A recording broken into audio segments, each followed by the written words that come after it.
Good morning students, आप लोगों का स्वागत है आशा ट्यूटोरियल्स में। सबसे पहले आज हम लोग स्टडी करने वाले हैं बच्चों केमिस्ट्री का, क्लास 10th केमिस्ट्री का फर्स्ट चैप्टर रासायनिक अभिक्रिया एवं समीकरण। तो आज हम लोग देखेंगे कि रासायनिक अभिक्रिया क्या होती है। आइए स्टार्ट करते हैं क्लास को। बच्चों, जैसे कि आप लोगों को पता है, परिवर्तन जो है वह संसार का नियम है। अब जो परिवर्तन होता है वह परिवर्तन हम दो प्रकार से देख सकते हैं। एक होता है भौतिक परिवर्तन और दूसरा होता है रासायनिक परिवर्तन। अब इन दोनों बातों को हम लोग समझेंगे। भौतिक परिवर्तन क्या होता है?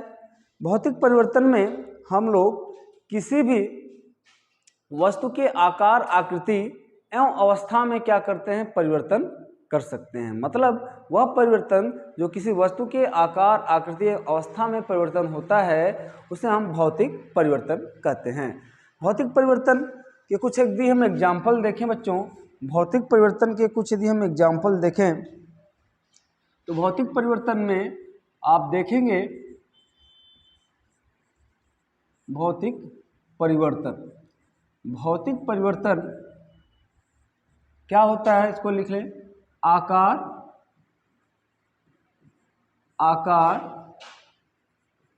आकृति एवं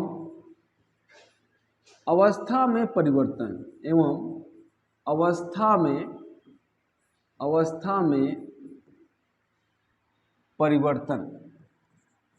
में परिवर्तन क्या कहलाएगा?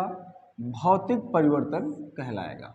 आकार, आकृति, अवस्था में परिवर्तन क्या कहलाएगा बच्चों? भौतिक परिवर्तन कहलाएगा। Very good. अब जैसे कुछ हम एग्जाम्पल के थ्रू समझ लेते हैं। जैसे पेपर का फाड़ना, पेपर का फाड़ना, it means tearing off paper. अगर आप पेपर को क्या करते हो, कागज ले लो, उस कागज को क्या करो, यदि आप उसको फाड़ दो, स्मॉल पीसेस से ब्रेक कर दो, ठीक है, तो हाँ सर उसकी शेप और साइज मतलब आकार और आकृति में परिवर्तन तो हो गया, लेकिन क्या उसके रासायनिक संगठन में कोई परिवर्तन होता है? सर रासायनिक संगठन मीन्स जिससे वह मिलकर के बना हुआ है, जिन अणुओं परमाणुओं से कागज मिलकर के बना हुआ है, उसको फाड़ने से क्या उन अणुओं परमाणुओं के छोटे छोटे जो पीस हैं उनमें उनके संगठन में परिवर्तन हुआ? उत्तर होगा सर नहीं। तो भौतिक परिवर्तन में आकार, आकृति और आयतन में परिवर्तन होता है और साथ ही साथ एक कह सकते हैं अवस्था में परिवर्तन हो सकता है, लेकिन उसके रासायनिक संगठनों में कोई परिवर्तन नहीं होता है।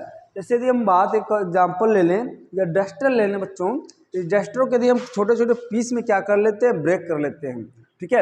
यदि हम डस्टर को क्या करें, इसकी हम छोटे छोटे पीस में ब्रेक कर लें तो सर भौतिक परिवर्तन होगा। क्यों? क्योंकि सर इसके आकार और आकृति में तो परिवर्तन हो गया, बिल्कुल सही है, आकार आकृति में परिवर्तन हो गया, लेकिन क्या इसकी जो केमिकल कंपोजिशन है अर्थात जिससे मिलकर के बना हुआ है, क्या उसमें कोई परिवर्तन हो रहा है? उत्तर होगा नहीं। तो भौतिक परिवर्तन में सीधी सी सिंपल सी बात यह है कि केमिकल कंपोजिशन में कोई परिवर्तन नहीं होता है, रासायनिक संगठन में कोई परिवर्तन नहीं होता है, केवल आकार आकृति में परिवर्तन और अवस्था में परिवर्तन हो सकता है। इसके अलावा जैसे और एग्जाम्पल हम ले लें बेटा, जैसे बर्फ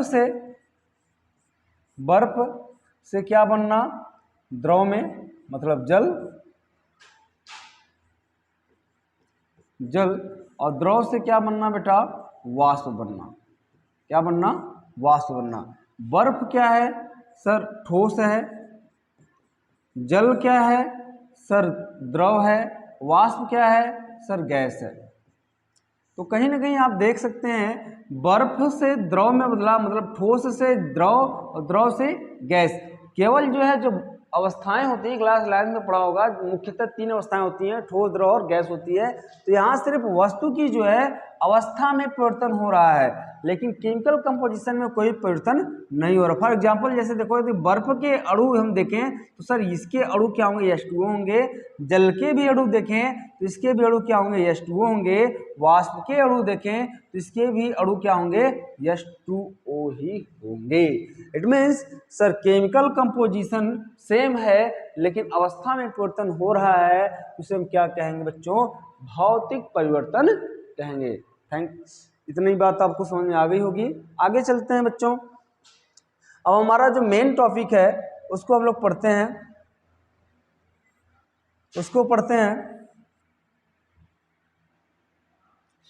अब हमारा जो है रासायनिक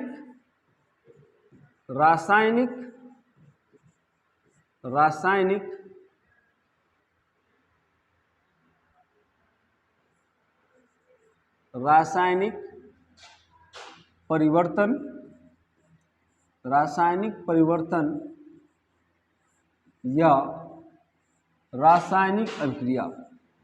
या रासायनिक अभिक्रिया रासायनिक परिवर्तन या रासायनिक अभिक्रिया।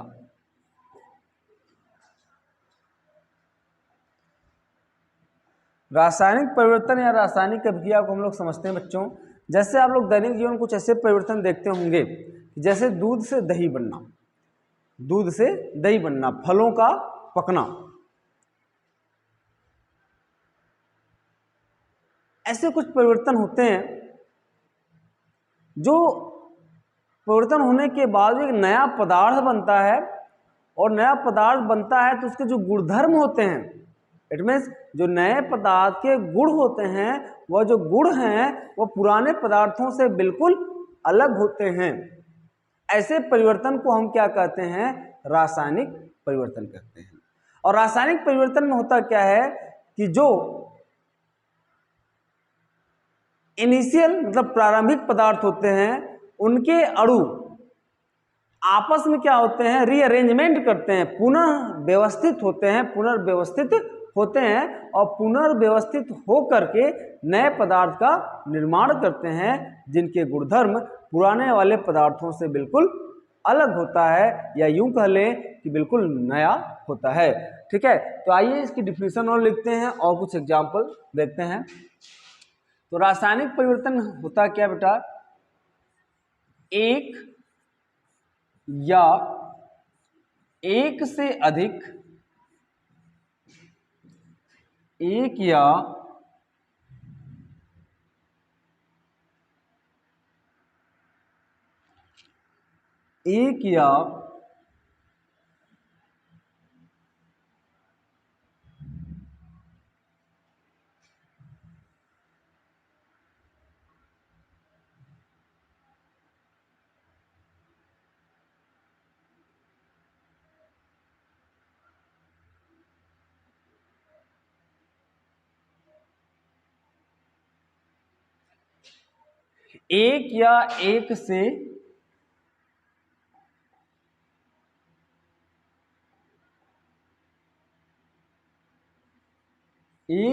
एक से अधिक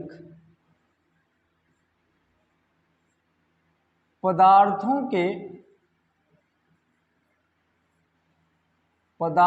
के अणु आपस में अंतःक्रिया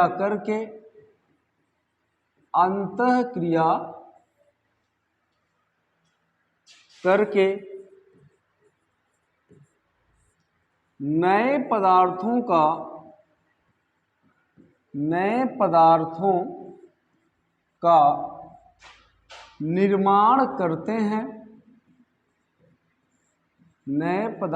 का निर्माण करते हैं, जिनके गुणधर्म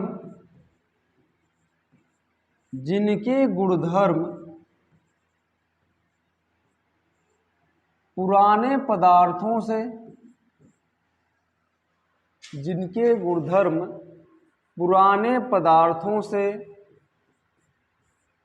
पदार्थों से बिल्कुल अलग होते हैं, बिल्कुल नए होते हैं, यह कह सकते हैं बिल्कुल नए होते हैं। बिल्कुल सही है बेटा। तो रासायनिक परिवर्तन या रासायनिक अभिक्रिया में क्या होता है, एक या एक से अधिक पदार्थ के अणु आपस में क्या करते हैं, इंटरेक्ट करते हैं, आपस में क्या करते हैं, इंटरेक्ट करते हैं, अंतःक्रिया करते हैं, और अंतःक्रिया के फलस्वरूप एक नया पदार्थ बनाते हैं जिनका गुणधर्म पुराने पदार्थों से बिल्कुल क्या होता है, अलग होता है, या यह कह सकते हैं बिल्कुल नया होता है। ऐसे परिवर्तन को हम लोग क्या कहेंगे, रासायनिक परिवर्तन कहेंगे। यदि हम इसका एग्जाम्पल देखें बच्चों, इसका एग्जाम्पल देखें तो जैसे देख लो, दूध से दही बनना, दूध से दही का बनना, दूध से दही का बनना कौन सा परिवर्तन हुआ बेटा, सर रासायनिक परिवर्तन हुआ। क्यों, क्योंकि दूध से जब दही बनता है तो आप देखते हैं जो दही की प्रॉपर्टी होती है, दूध क्या होता है sir, as a like liquid, वह एक द्रव की तरह होता है, लेकिन जो दही बनता है कैसा होता है सर, सेमी सॉलिड, अर्ध ठोस की तरह होता है। दूध सर जो है, दूध का टेस्ट दूसरा होता है, लेकिन दही का जो टेस्ट होता है वह क्या होता है, बिल्कुल ही दूध से क्या होता है, बिल्कुल अलग होता है। तो कहीं ना कहीं यह कह सकते हैं कि सर ऐसे परिवर्तन को हम क्या कहेंगे, रासायनिक परिवर्तन कहेंगे। रासायनिक परिवर्तन में कुछ खास बातें यह है कि आप एक बार अणु अरेंजमेंट होकर के नया पदार्थ बना लिया है, फिर उस नए पदार्थ से पुराने पदार्थ को आप बना नहीं सकते हैं। तो ऐसी अभिक्रियाओं को हम क्या कहेंगे, या ऐसे परिवर्तन को क्या कहेंगे, रासायनिक परिवर्तन कह सकते हैं। जैसे दूध से दही तो बन गया, लेकिन क्या दही से दूध दोबारा हम बना सकते हैं, उत्तर होगा नहीं बना सकते हैं। इट मीन्स सर रासायनिक परिवर्तन क्या होता है, सर एक बार नया पदार्थ बना, फिर नए पदार्थ से पुराने पदार्थ को हम नहीं बना सकते हैं। और कुछ एग्जाम्पल देख लेते हैं बेटा, जैसे फलों का पकना, फलों का पकना, फलों का पकना, रिपेनिंग ऑफ फूड, यह भी एक क्या है, एक रासायनिक परिवर्तन का उदाहरण है। सर एक बार फल पक गए, कच्चे फल हैं वो पक गए, अब पकने के बाद क्या दोबारा उसको आप कच्चा बना सकते हो, उत्तर होगा सर नहीं बना सकते हैं। इट मीन्स बच्चों कि रासायनिक परिवर्तन क्या होता है कि सर एक बार पदार्थ आपस में रिएक्ट करके, आपस में अंतःक्रिया करके नए पदार्थ बना लें, नए पदार्थ बना लें, फिर दोबारा उस पुराने पदार्थों को हम बना नहीं सकते हैं नए पदार्थों से। और कुछ एग्जाम्पल देख लीजिए, जो हमारे जो एनसीईआरटी में एग्जाम्पल क्या है, जैसे एक एग्जाम्पल हम क्या लेते हैं बेटा, जैसे मैग्नीशियम रिबन होता है, क्या होता है, मैग्नीशियम रिबन होता है। मैग्नीशियम एज लाइक, मैग्नीशियम आपका एक मेटल है, उसकी एक पतली सी रिबन ले लेंगे। उस मैग्नीशियम रिबन को यदि आप क्या करते हो बच्चों, ऑक्सीजन के प्रेजेंस में, किसके प्रेजेंस में, ऑक्सीजन के प्रेजेंस में क्या करते हो, टेम्परेचर देते हो, तो यह मैग्नीशियम ऑक्सीजन के साथ रिएक्ट करके क्या बना लेगा, एक नया पदार्थ बना लेगा, इसे हम क्या कहेंगे, मैग्नीशियम ऑक्साइड। क्या बोलेंगे, मैग्नीशियम ऑक्साइड। यहाँ पे यह देखो क्या है, मैग्नीशियम है, क्या बच्चों, मैग्नीशियम है, इसे हम बोलेंगे क्या, मैग्नीशियम, इसे क्या बोलेंगे, ऑक्सीजन। और यह क्या है, मैग्नीशियम ऑक्साइड, क्या बच्चों, मैग्नीशियम, मैग्नीशियम, इसे क्या बोलेंगे, मैग्नीशियम ऑक्साइड। तो कहने का मतलब यह भी देखो क्या एक रासायनिक अभिक्रिया है। और कुछ रासायनिक अभिक्रियाओं के हम यदि एग्जाम्पल देख लें, रासायनिक पदार्थों को एग्जाम्पल देख लें, तो आप कहेंगे, जैसे भी हम बात करें क्या बेटा, और एग्जाम्पल देखें, जैसे आपने एग्जाम्पल के लिए क्या लिया, जैसे मान लो हाइड्रोजन लिया और ऑक्सीजन लिया, इन दोनों को आपने क्या किया, मिलाया, दे दोनों को मिलाने के बाद क्या बनता है, वाटर बनता है, क्या बनता है, वाटर बनता है, ठीक है। तो यह भी एक रासायनिक अभिक्रिया है। और जैसे आपने क्या लिया, नाइट्रोजन लिया और क्या लिया, हाइड्रोजन लिया, ठीक है, यहाँ पे क्या बन गया, अमोनिया बन गया, क्या बन गया, अमोनिया बन गया। यह भी एक क्या है, रासायनिक अभिक्रिया है। ठीक है। तो रासायनिक अभिक्रिया, रासायनिक परिवर्तन यही होता है कि सब दो या दो से अधिक पदार्थ या एक से अधिक पदार्थ आपस में इंटरेक्ट करके अंतःक्रिया करके नए पदार्थ को बनाते हैं, जिनके गुणधर्म पुराने पदार्थ से क्या होते हैं, बिल्कुल अलग होते हैं। आइए बच्चों, अच्छा कुछ यहाँ पे हम देख लेते हैं। इससे देखो हाइड्रोजन और ऑक्सीजन मिलकर क्या बनाए, वाटर बनाए। अब इनका देखो क्या है, जो वाटर है वह क्या है, लिक्विड है, पहली बात। ऑक्सीजन यहाँ पे क्या है बेटा, यह गैस है। हाइड्रोजन यहाँ पे भी क्या है, गैस है। हाइड्रोजन और ऑक्सीजन मिलकर के वाटर को बना रहे हैं। और यहाँ देखो क्या है, ऑक्सीजन क्या है, अगर हम इसकी बात करें, ऑक्सीजन क्या है, ऑक्सीजन सर किसी पदार्थ को जलाने में मदद कर देता है, लेकिन वाटर उसको क्या करता है, बुझाने में मदद करता है कि नहीं करता है, हाँ करता है। तो हुआ ना उनकी प्रॉपर्टी में डिफरेंस, बिल्कुल हुआ। हाइड्रोजन क्या है सर, बहुत ही लाइटर गैस है, बहुत ही हल्की गैस है, ठीक है। लेकिन वाटर क्या है, बहुत, ये सर पूरा का पूरा क्या है, एक द्रव है, मतलब हाइड्रोजन के कंपेरिजन में बहुत ज़्यादा क्या है, हैवी है, अर्थात भारी है। कहीं कहीं जो पदार्थ हैं, पुराने पदार्थ हैं और नए पदार्थ हैं, तो नए पदार्थों के गुणधर्म क्या होते हैं, पुराने पदार्थों से बिल्कुल क्या होते हैं, अलग होते हैं। यह किसी भी रासायनिक परिवर्तन का एक कह लें कि यह एक मेन थीम होता है कि सर जो नया पदार्थ बनेगा उनके जो गुणधर्म होंगे पुराने पदार्थों से बिल्कुल अलग होंगे, ठीक है। आइए देखते हैं बच्चों कि अगर रासायनिक अभिक्रिया हो रही है, स्क्रीनशॉट लेना चाहते हैं तो ले लीजिए एक बार। चलिए, अगर रासायनिक अभिक्रिया हो रही है, तो रासायनिक अभिक्रिया जब हो रही है तो रासायनिक अभिक्रिया में होने के दौरान, अर्थात जब पुराने पदार्थों से नया पदार्थ बन रहा होता है, उस दौरान क्या होता है, कुछ परिवर्तन देखने को मिलते हैं। उन परिवर्तन को देख करके हम पता कर सकते हैं कि यह रासायनिक अभिक्रिया हो रही है या नहीं हो रही है, ठीक है। इसके पहले हम कुछ चीज़ों को समझेंगे। जैसे एक बात आपने पढ़ा था कि सर जैसे 2H2 है सर, O2 है, आपस में रिएक्शन किया, क्या बनाया सर, वाटर बनाया, ठीक है। और 2Mg है प्लस O2 है, आपस में रिएक्शन किया, क्या बनाया, 2MgO है, ठीक है। तो यहाँ पे जो इनिशियल सबस्टेंस है, जो इनिशियल सबस्टेंस है उसे हम अभिकारक कहते हैं, यह भी नोट कर लीजिए। जो इनिशियल सबस्टेंस है उसे हम अभिकारक कहते हैं। यह जो है, ये दोनों पदार्थ आपके क्या है बेटा, अभिकारक हैं। और जो यहाँ पे नया पदार्थ बनता है उसे हम क्या कहते हैं, उत्पाद कहते हैं। क्या कहते हैं बच्चों, उत्पाद कहते हैं। तो ये हमारा क्या हो गया, अभिकारक हो गया, यह अभिकारक हो गया। अभिकारक का मतलब क्या हुआ कि सर इस रिएक्शन के लिए यह दोनों अभिकारक हैं, इस रिएक्शन के लिए यह दोनों क्या हैं, अभिकारक हैं। तो आइए आगे हम लोग देखते हैं बेटा कि रासायनिक अभिक्रिया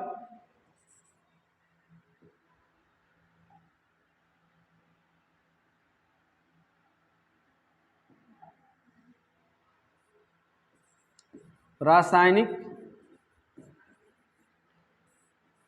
अभिक्रियाओं में होने वाले परिवर्तन, रासायनिक अभिक्रियाओं में होने वाले परिवर्तन, रासायनिक अभिक्रियाओं में होने वाले परिवर्तन। तो कौन कौन सी रासायनिक अभिक्रिया है, या रासायनिक अभिक्रिया जब हो रही है, केमिकल रिएक्शन हो रहा है, तो उनमें कौन कौन से परिवर्तन देखने को मिल सकते हैं, जिससे आप अंदाजा लगा सकते हो कि सर रासायनिक अभिक्रिया हो रही है। ओके स्टूडेंट्स, आइए। तो अब देखो रासायनिक अभिक्रियाओं में जो परिवर्तन हो सकता है, या कह सकते हैं अभिकारक से उत्पाद, क्या बेटा, अभिकारक से उत्पाद, अभिकारक से उत्पाद बनने के दौरान, अभिकारक से उत्पाद मतलब इससे या इससे बनने के दौरान कुछ ऐसे परिवर्तन होते हैं जो हमने देखने को क्या कर सकते हैं, मिल सकते हैं, ठीक है। आइए इन परिवर्तनों को हम देखें। पहला जो बच्चों है वह है कि भाई यदि रासायनिक परिवर्तन हो रहा है तो गैसें क्या होती हैं, जो गैस है वो बाहर निकल सकती है। तो गैसों का बाहर निकलना, इट मीन्स अभिकारक से जब उत्पाद बन रहा होता है तो अब अभिकारक से उत्पाद बनने की प्रक्रिया में हो सकता है गैसेस बाहर निकल रही हैं, गैस इवॉल्व हो रही हैं, तो समझ लीजिए कि यह रासायनिक परिवर्तन हो रहा है या रासायनिक प्रक्रिया हो रही है, गैसों का बाहर निकलना। दूसरा यदि हम बात करें बच्चों अवक्षेप का बनना, रासायनिक प्रक्रिया होने के दौरान अवक्षेप प्रेसिपिटेट जो होता है वो फॉर्म हो सकता है, अवक्षेप का बनना, अवक्षेप का बनना। तीसरा क्या है बेटा, रंग में परिवर्तन। कौन से परिवर्तन? रंग में परिवर्तन, रंग में परिवर्तन, रंग में परिवर्तन। चौथा क्या हो जाएगा बच्चों?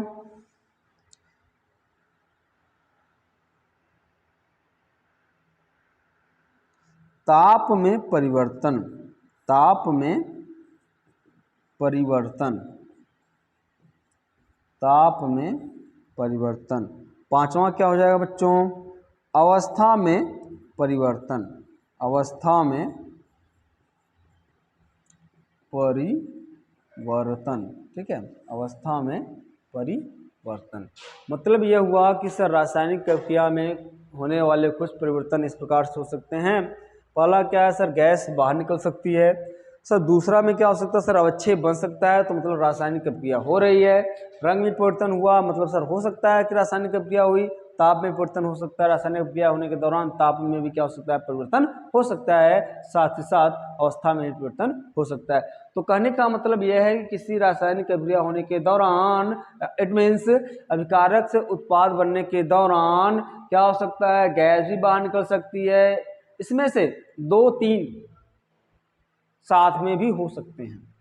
मतलब जो परिवर्तन आप देख रहे हैं 2, 3, 4, 5 साथ में भी हो सकते हैं किसी रासायनिक प्रक्रिया होने के दौरान, मतलब अभिकारक से उत्पाद होने के दौरान। तो चलिए कुछ एग्जाम्पल समझते हैं बेटा। पहला हम लोग देखते हैं कि ऐसी कौन कौन सी अभिक्रियाएं हैं या ऐसी अभिक्रियाएं जिनमें गैस क्या होता है, बाहर निकल सकता है। ठीक है, ऐसी अभिक्रियाएं जिनमें गैस बाहर निकल सकता है। ठीक, तो चलिए सबसे पहले देखते हैं एग्जाम्पल, गैसों का बाहर निकलना। किसका बाहर निकलना? गैसों का बाहर निकलना, गैसों का बाहर निकलना। इसे हम कहते हैं इंग्लिश में evolution of gases, evolution of gases. ठीक है, गैसों का बाहर निकलना। तो कुछ ऐसी रासायनिक प्रक्रिया होती हैं जिनमें 2 या 2 से अधिक पदार्थ या सिंगल पदार्थ आपस में क्या करते हैं, इनके जो अणु होते हैं आपस में इंटरेक्ट करते हैं, मतलब अंतःक्रिया करते हैं, और अंतःक्रिया करने के बाद गैसेस क्या होती हैं, बाहर निकलती हैं। आइए एग्जाम्पल देखते हैं बच्चों। जैसे देखो आपने क्या किया बेटा, एक कोनिकल फ्लास्क लिया है। क्या लिया है? This is conical flask. अब इस कोनिकल फ्लास्क में आपने जिंक के दाने लिए हैं, जिंक के छोटे छोटे दाने लिए हैं।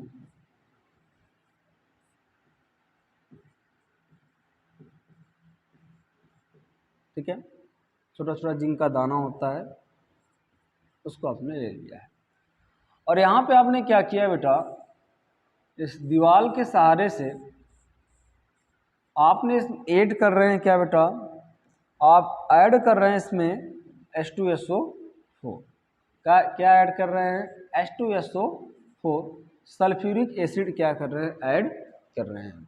तो अब देखो क्या होगा कि जो सल्फ्यूरिक एसिड होगा वह सल्फ्यूरिक एसिड क्या करेगा, वह सल्फ्यूरिक एसिड क्या करेगा कि जब इसमें इंटरेक्ट होगा बेटा, सल्फ्यूरिक एसिड जो है जिंक के ग्रेनुअल से, जिंक के दाने से क्या करेगा, इंटरेक्ट करेगा, मतलब क्या करेगा, रिएक्शन करेगा।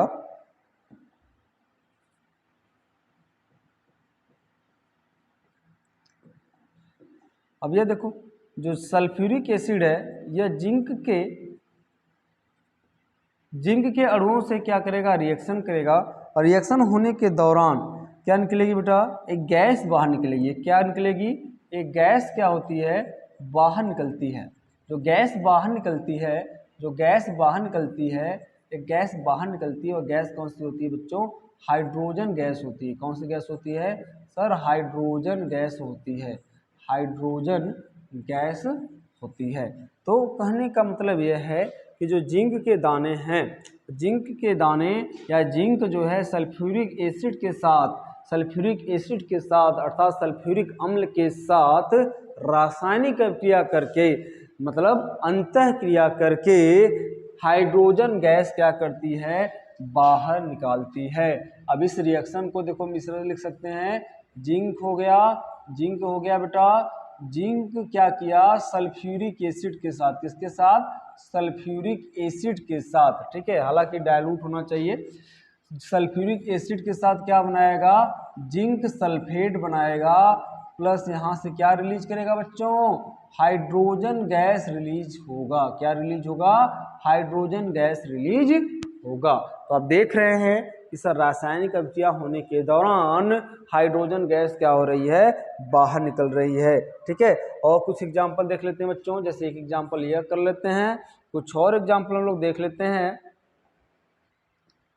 जैसे देखो दूसरा एग्जांपल भी हम देखें बच्चों, तो आप जैसे क्या ले लेते हैं, मैग्नीशियम ले लेते हैं। क्या ले लेते हैं, मैग्नीशियम ले लेते हैं। मैग्नीशियम को आप रिएक्ट करा लो किसके साथ, नाइट्रिक एसिड के साथ। किसके साथ, नाइट्रिक एसिड के साथ। This is a nitric acid. ये क्या बच्चों, यह नाइट्रिक एसिड है, मतलब नाइट्रिक अम्ल है। ठीक है, ये नाइट्रिक अम्ल है। तो मैग्नीशियम नाइट्रिक अम्ल के साथ रिएक्शन करके क्या बना लिया सर, मैग्नीशियम नाइट्रेट बना लिया। मैग्नीशियम नाइट्रेट बना लिया, साथ ही साथ क्या हो रहा है, हाइड्रोजन गैस बाहर निकल रही है। गैस को निकालने के लिए, इसे बाहर निकालने के लिए आप क्या करते हो, एरो की तरफ, ऊपर की तरफ क्या लगाते हैं, एरो लगा देते हैं। इससे अब इंटीग्रेट होता है कि सर जो गैस है वह, ये हाइड्रोजन क्या है, गैस है और बाहर निकल रही है।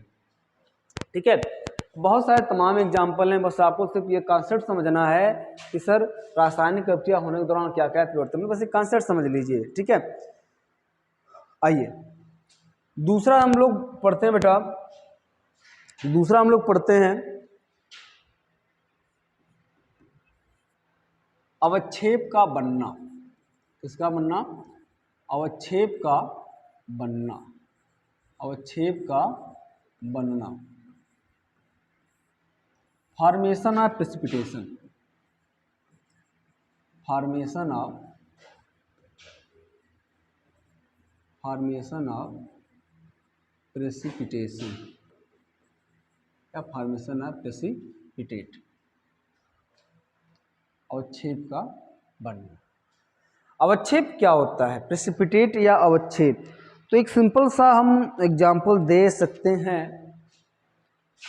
जैसे आप क्या करते हो, दूध में ये आप क्या करते हो, नींबू डाल देते हो तो सर दूध फट जाता है, तो एक सेमी सॉलिड, एक सेमी सॉलिड फटा हुआ दूध मिलता है, जिसे हम क्या कर सकते हैं, उसे हम अवक्षेप की श्रेणी में रख सकते हैं, प्रेसिपिटेट की श्रेणी में रख सकते हैं। मतलब जब दो लिक्विड्स आपस में मिलते हो और दोनों लिक्विड्स मिलने के बाद क्या होते हैं बेटा, एक सेमी सॉलिड कंपाउंड बनाते हैं हम, एक अर्ध ठोस पदार्थ बनाते हों।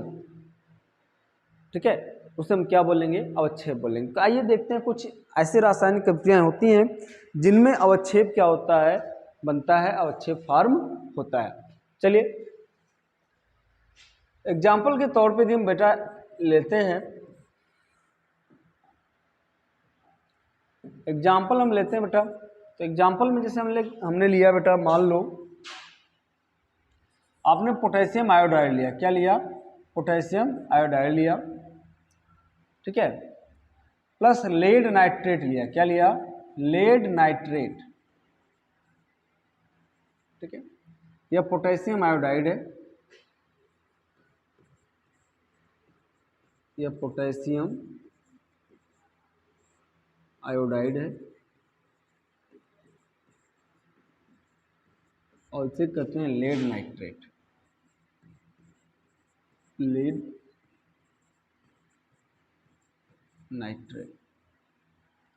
तो पोटेशियम आयोडाइड और लेड नाइट्रेट जब आपस में रिएक्ट करते हैं बेटा, या अच्छा इसको हम क्या बोलेंगे, आप जानते हैं सही से अभिकारक बोलेंगे। इन दोनों को हम अगर मिला के कहें तो इसे क्या बोलेंगे, अभिकारक कहेंगे। ठीक है, अब ये देखो आपस में इंटरेक्ट करते हैं कि सर पोटेशियम आयोडाइड के अणु और लेड नाइट्रेट के अणु जो होते हैं आपस में रिएक्ट करेंगे, आपस में लड़ेंगे भिड़ेंगे और इस तरह से एक नया उत्पाद बनाएंगे। जैसे यह बना लिया PbI2 लेड आयोडाइड बना लिया, लेड आयोडाइड बना लिया, लेड आयोडाइड क्या बना लिया, लेड आयोडाइड बना लिया।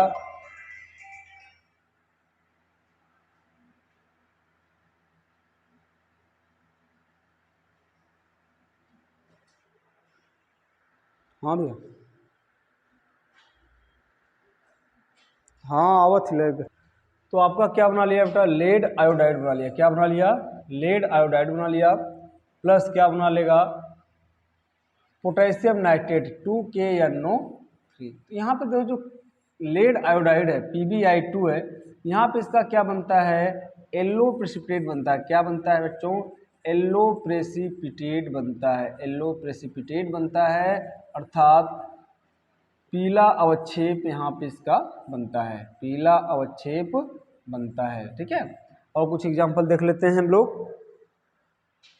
जैसे देखो एक तो ये एग्जांपल हो गया बच्चों, दूसरा एग्जांपल यदि हम बात कर लें, आपने क्या किया, मान लो सोडियम क्लोराइड लिया। क्या लिया, सोडियम क्लोराइड, इसे हम साधारण नमक कहते हैं। Sodium chloride NaCl, sodium sodium sodium chloride साधारण नमक। अब जब ये रिएक्शन करेगा बेटा, सोडियम क्लोराइड या साधारण नमक जब अभिक्रिया करेगा, किसे अभिक्रिया करेगा, इसका कराएं बेटा सिल्वर नाइट्रेट के साथ। किसके साथ कराएं, सिल्वर नाइट्रेट के साथ। ठीक है, इसे हम बोलते हैं सिल्वर नाइट्रेट। क्या बोलते हैं, सिल्वर नाइट्रेट, सिल्वर नाइट्रेट। ठीक है, जब सोडियम क्लोराइड का हम सिल्वर नाइट्रेट के साथ अभिक्रिया कराते हैं बच्चों, तो देखो क्या बन जाता है, AgCl, सिल्वर क्लोराइड का अवक्षेप बनता है। यह सिल्वर क्लोराइड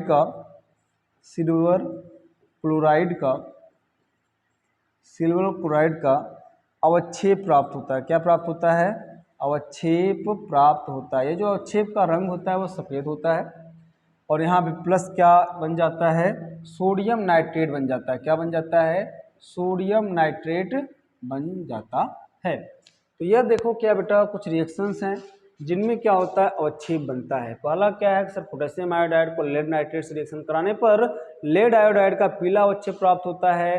ठीक है, और सोडियम क्लोराइड को सिल्वर नाइट्रेट के साथ अभिक्रिया कराने पर सिल्वर क्लोराइड का सफ़ेद अवक्षेप प्राप्त होता है। तो ये कुछ रिएक्शन है जिनमें क्या होते हैं, अभिक्रिया होने के दौरान क्या होते हैं, अवक्षेप प्राप्त होते हैं। इसके कुछ एग्जाम्पल हैं। आइए बच्चों, अगला हम देखते हैं कौन सा परिवर्तन हो सकता है रासायनिक अभिक्रिया में।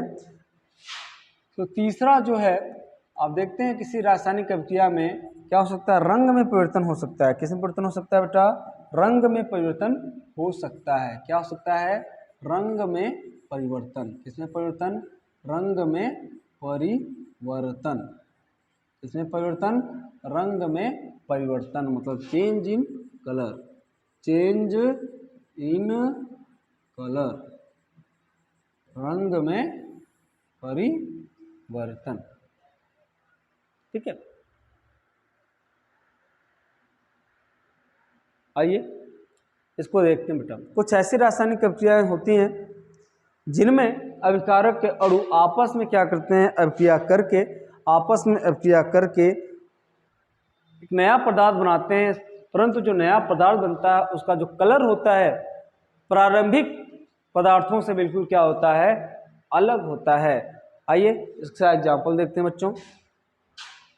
इसका जो है बेस्ट एग्जाम्पल जैसे जो होता है रस्टिंग ऑफ आयरन, या हाँ रस्टिंग ऑफ आयरन भी कर सकते हैं। जैसे रस्टिंग ऑफ आयरन में आपने क्या देखते हो, सर लोहे में जंग लगना। लोहे में जंग लगने का मतलब क्या हुआ कि सर जो लोहा होता है अगर वो प्योर है तो उसका जनरली कलर क्या होता है, स्लेटी होता है, स्लेटी कलर का होता है, ठीक है। लेकिन जैसे ही उसमें जंग लगता है तो उसका कलर कैसा हो जाता है सर, रेड ब्राउन कलर का हो जाता है। तो यह भी एक रासायनिक अभिक्रिया का क्या हो सकता है, उदाहरण हो सकता है, जिनमें रंग में परिवर्तन होता है। दूसरा दिन एग्जाम्पल ले लें बेटा कि जैसे आयरन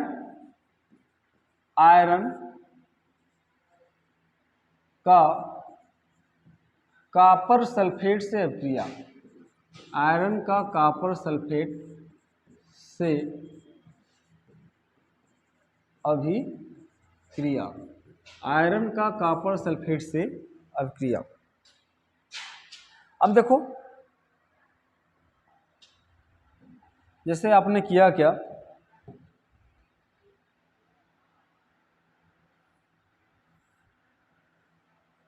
ये देखो आपने यहाँ पे ले लिया बेटा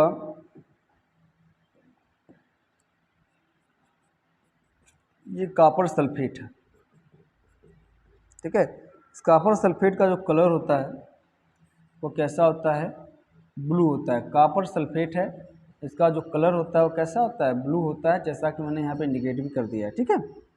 अब इस कॉपर सल्फेट में आप क्या डालते हैं बेटा, एक आयरन की कील डाल देते हैं, एक लोहे का छोटा सा टुकड़ा इसमें डिप कर दें, ठीक है। ये क्या है, ये आयरन है, Fe है, मतलब आयरन है, लोहा है।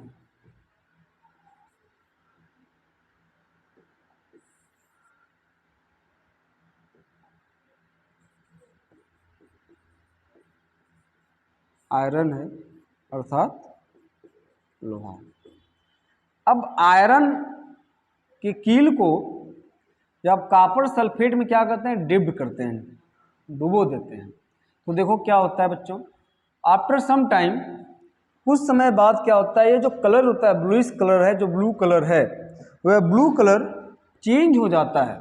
यह ब्लू कलर का रंग जो है, यह ब्लू कलर का जो रंग है वह ब्लू कलर का रंग जो है हल्का ग्रीन कलर का हो जाता है, मतलब ब्लूइश ग्रीन कलर का हो जाता है, ठीक है, ब्लूइश ग्रीन कलर का हो जाता है। तो यह जो है कलर है कॉपर सल्फेट का, वो कॉपर सल्फेट का कलर ब्लू से क्या होता है, ब्लू हल्का ग्रीन हो जाता है। तो सर हल्का ग्रीन क्यों हुआ, क्योंकि आयरन की रॉड या यह कह ले आयरन के अणु और कॉपर सल्फेट के अणु के बीच में क्या होता है, रासायनिक अभिक्रिया होता है। और रासायनिक अभिक्रिया होने के बाद जो उत्पाद बनता है, उत्पाद मतलब हमेशा नया पदार्थ बनेगा, जो उत्पाद बनता है उसका जो कलर होता है, उसका जो रंग होता है वह ब्लू से कैसा हो जाता है, हल्का ग्रीन कलर का हो जाता है। आइए इस केमिकल रिएक्शन को समझते हैं बच्चों। अब इस केमिकल रिएक्शन क्या है, जैसे आयरन है, आयरन का एक अणु हो गया, प्लस क्या ले लिए बच्चों, कॉपर सल्फेट ले लिया, क्या ले लिया, कॉपर सल्फेट ले लिया, जहां पे इसका कलर कैसा होता है, ब्लू कलर का होता है, ठीक है। अब आयरन जो है कॉपर सल्फेट से रिएक्शन कर लिया, क्या बना लिया, एक नया पदार्थ बना लिया जिसे हम क्या कहेंगे, आयरन सल्फेट कहेंगे, क्या कहेंगे, आयरन सल्फेट, ठीक है। ये आयरन सल्फेट है, आयरन सल्फेट, ये आयरन सल्फेट है, जिसका कलर कैसा होता है बच्चों, ये ग्रीन कलर का होता है, हरा कलर का हो जाता है, प्लस यहाँ पे क्या बन जाता है, कॉपर बन जाता है। तो ये रिएक्शन है जिसमें कलर क्या होता है, चेंज होता है। आइए और कुछ एग्जांपल देखते हैं बेटा। आपने सुना होगा पोटेशियम परमैंगनेट को, किसको सुना होगा sir, potassium permanganate, potassium permanganate. तो जो पोटेशियम परमैंगनेट है उसका जो कलर होता है वह गुलाबी कलर का होता है, पिंक कलर का होता है, ठीक है। पोटेशियम परमैंगनेट का जो रंग होता है वह पिंक कलर का होता है। जब हम पोटेशियम परमैंगनेट में सिट्रिक एसिड, कौन सा acid, citric acid, citric acid किसमें पाया जाता है सर, नींबू में पाया जाता है, ठीक है। तो आप देखते हैं कि जब एक एग्जाम्पल इसको हम समझे इस तरह से, जैसे आपने क्या किया बच्चों, यह मान लो पोटेशियम परमैंगनेट या पोटेशियम परमैंगनेट आपने यहाँ पे इसको फिल कर लिया हुआ है, ठीक है। अब इसमें आप कुछ ड्रॉप्स आपने क्या ऐड किया, सिट्रिक एसिड। कौन सा एसिड? सिट्रिक एसिड, सिट्रिक अम्ल। किसमें पाया जाता है सर? नींबू में पाया जाता है, ठीक है। जब आप पोटेशियम परमैंगनेट, इसका जो फार्मूला होता है KMnO4 होता है, इसे हम बोलते हैं बच्चों पोटेशियम परमैंगनेट। क्या बोलते हैं? पोटेशियम परमैंगनेट, ठीक है। ये पोटेशियम परमैंगनेट है, जिसका कलर क्या होता है बच्चों? पिंक कलर का होता है। जैसे आप सिट्रिक एसिड मिलाते हो तो ये जो पोटेशियम परमैंगनेट के अणु और सिट्रिक एसिड के अणु जो होते हैं आपस में रिएक्ट करके इसका कलर क्या होता है? पिंक से कलरलेस हो जाता है। पिंक से कैसा हो जाता है? कलरलेस हो जाता है। मतलब यह है कि सर जो कलर्ड होना चाहिए अब वहाँ पे कोई कलर्ड नहीं है, वह कलर्ड लेस हो जाता है। अर्थात आप कह सकते हैं कि सर कोई भी कलर नहीं होता है, कोई भी कलर नहीं होता है जब सिट्रिक एसिड के अणु पोटेशियम परमैंगनेट के साथ क्या करते हैं? रिएक्शन करते हैं। तो जो पोटेशियम परमैंगनेट का पर्पल कलर होता है, जो पर्पल कलर होता है, सॉरी पिंक नहीं पर्पल, सॉरी पर्पल कलर होता है, अर्थात बैगनी कलर होता है, वह बैगनी कलर जो कलर होता है वह कलर कैसा हो जाता है? डिसअपीयर हो जाता है, मतलब रंगहीन हो जाता है। कैसा हो जाता है? रंगहीन हो जाता है, कोई कलर नहीं होता है। तो ये कुछ रिएक्शंस हैं जिसमें आप क्या कर सकते हैं? देख सकते हैं कि रासायनिक परिवर्तन होने के दौरान क्या होता है? रंग में परिवर्तन हो सकता है। जैसे पोटेशियम परमैंगनेट को जब आप पोटेशियम परमैंगनेट में जब सिट्रिक अम्ल मिलाएंगे तो जो कलर होता है पोटेशियम परमैंगनेट का वो कलरलेस हो जाता है, मतलब रंगहीन हो जाता है। आइए बच्चों अगला स्टेप हम लोग देखते हैं। रंग में परिवर्तन हो गया। नेक्स्ट हम पढ़ेंगे बेटा जो फोर्थ है वह ताप में परिवर्तन। क्या है बेटा? ताप में परिवर्तन। ताप में परिवर्तन तो कुछ ऐसी रासायनिक अभिक्रियाएं होती हैं, मतलब जब अभिकारक से उत्पाद बनता है तो अभिकारक से उत्पाद बनने के दौरान या तो उनका ताप क्या हो जाएगा? बढ़ जाएगा, या तो ताप क्या हो जाएगा? घट जाएगा। मतलब जो उत्पाद होगा ना उसका ताप बढ़ा होगा या तो उसका ताप क्या होगा? घटा होगा। क्लियर है? जब अभिकारक का उत्पाद बढ़ रहा है, मतलब सॉरी अभिकारक से उत्पाद बन रहा है, अभिकारक से उत्पाद बन रहा है तो अब टेम्परेचर जब इंक्रीज हो जाता है, मतलब पहले जब अभिकारक लिए थे सब टेम्परेचर कम था, अब जब उनके अणु आपस में रिएक्शन किया और एक नया पदार्थ बनाया, तो जो नया पदार्थ बन रहा है अब उस नए पदार्थ का जो टेम्परेचर है वह अभिकारक अणुओं से क्या है? अधिक है। तो ऐसे केमिकल रिएक्शन को, ऐसी रासायनिक अभिक्रियाओं को हम एक्सोथर्मिक अर्थात उष्माक्षेपी अभिक्रिया कहते हैं। आइए एग्जाम्पल लेते हैं बेटा। आपने क्या लिया?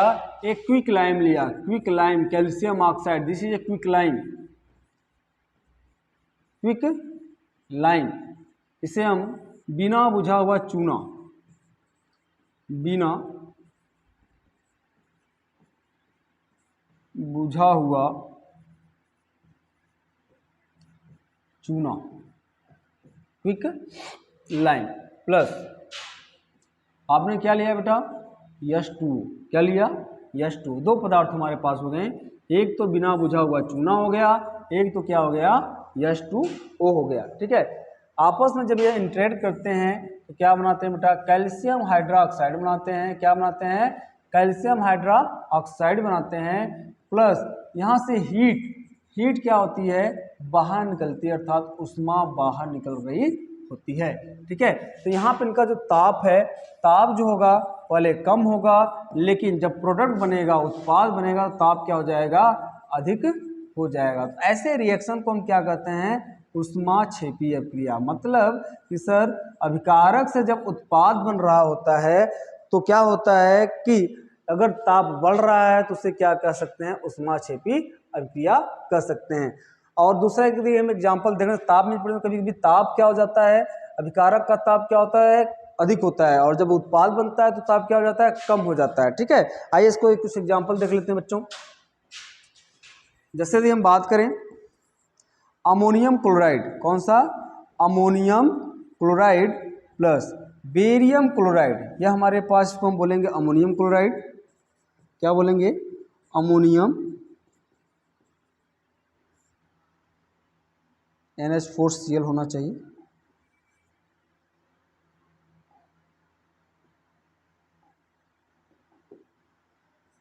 Ammonium chloride plus barium chloride, ammonium chloride नहीं, अमोनियम हाइड्रोक्साइड, ठीक, अमोनियम हाइड्रोक्साइड और बेरियम क्लोराइड, अमोनियम हाइड्रोक्साइड, ठीक है, प्लस इसे हम बेरियम क्लोराइड, बेरियम क्लोराइड। तो अमोनियम हाइड्रोक्साइड और बेरियम क्लोराइड आपस में इंटरेक्ट करते हैं, क्या बनाता है बेटा, सर अमोनिया बनाएगा, क्या बनाएगा, अमोनिया बनाएगा, प्लस क्या बनाएगा बेटा, बेरियम हाइड्रोक्साइड बनाएगा,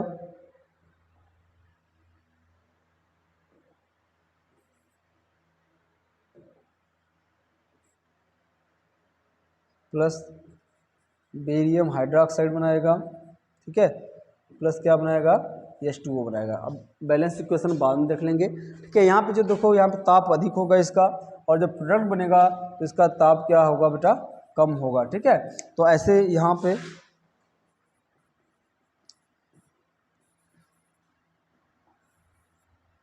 यह अभिकारक है, यहाँ पे इसका जो ताप है वो क्या है, मान लो अधिक है,